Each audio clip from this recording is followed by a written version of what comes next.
Hello dear students, here we are back again with our value education of class 8th, and today we are going to start with our chapter number 2, that is rightful living. The moral of the rightful living is serving the people. Serving the people means what is our attitude, what is our nature towards the other people. How do we serve the other people? How do we react with the other people? How do we talk with other people, and how do we behave with other people? So there are two kinds of behavior. Some people behavior, or you can say attitude.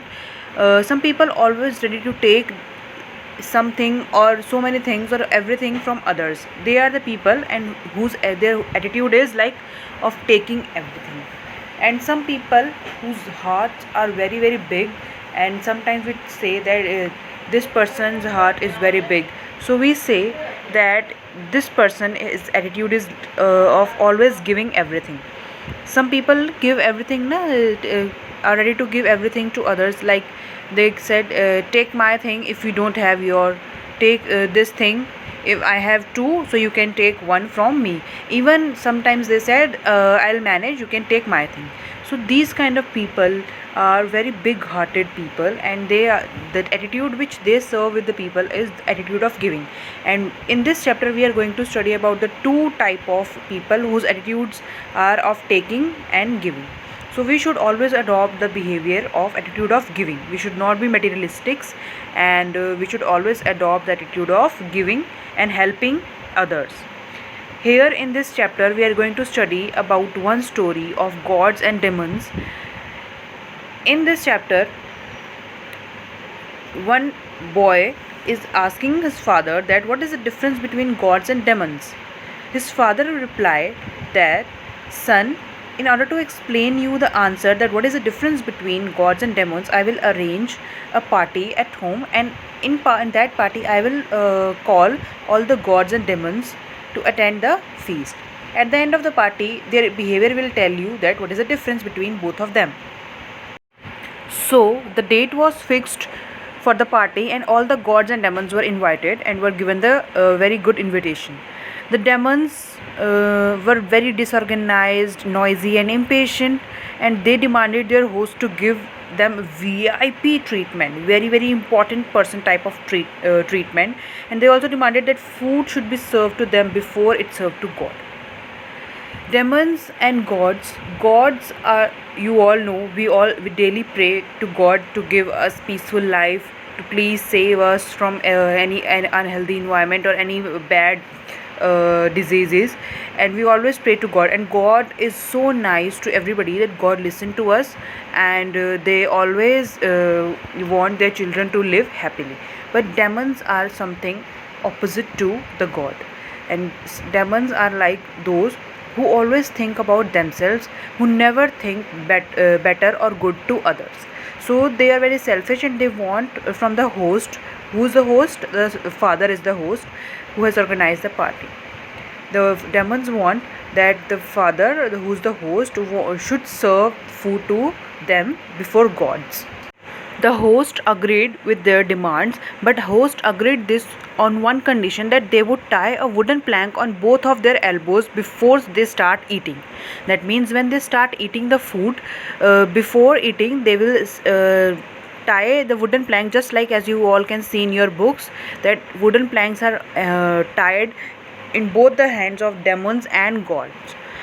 So the selfish demons said, if some condition is applied to gods also, if you are applying this condition to us, then you have to apply this condition to gods also. So they are saying, okay, I have no problem. The host said, okay, equality should be there. So thus, after tying wooden planks, all the demons sat in the straight line on the floor, and they waited patiently for the delicious food. Now they are waiting for the food, because they are invited for the delicious food. They are invited for the party, and in party food is also there. So the first course of the food arrived. It was the best smelling of soup. The food came to them, but when demos started eating the food, they have taken the spoon and started taking spoon towards their mouth. They were not able to take the spoon to their mouth, because their arms were hanged. Their arms were tightly packed with the wooden plank. So how would they eat? So they took so much effort, but they were all failed. At the end, all the soup fell on their face, and their expensive clothes were totally ruined, totally dirty, become dirty, and they were very, very angry. With this anger, they have leave the party, and they said they cursed the host, and they were very, very angry and left the party. But now next turn is of gods. Again, the food is served to the gods, and see in the picture what gods are doing. They are not selfish, they are very selfless people. They are always ready to help others. They said, if we are not able to eat our food in the party, then let others have the food, enjoy the food. Because they were not able to fold their arms, so they said, if we are not able to fold our arms and we are not able to eat our delicious foods, then let others eat the foods. So they are with the straight arms, they can give the food to others. Now see in the picture. So with this they enjoyed the food, and with their selfless nature and with their helping nature, they have enjoyed the party.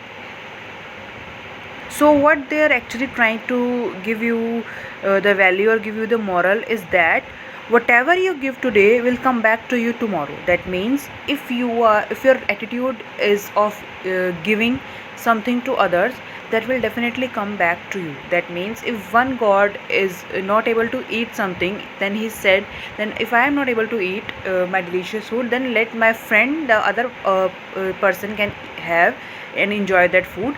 Then with this nature, when he give the food to other, then the other person also give the food to him. Just like you all can see, first of all, that give the food to others, and the other will return to that. That means it is rightly said that whatever you give today, you will come back to you tomorrow. That means if you will do good things, then good things will come back to you tomorrow. If you will do bad things, if you are selfish, if you are not helping others, then the same thing will come to others. Whenever you in need of help, the other person will definitely not help you if you will not today help your friend. Okay, so always help others whosoever is in need, and always give an helping hand to your friends. Okay, so moral of the story is, adopt your attitude of giving instead of an attitude of taking, and don't be materialistic, and always ready to help your friends and whosoever is in need. So thank you so much, and God bless you all.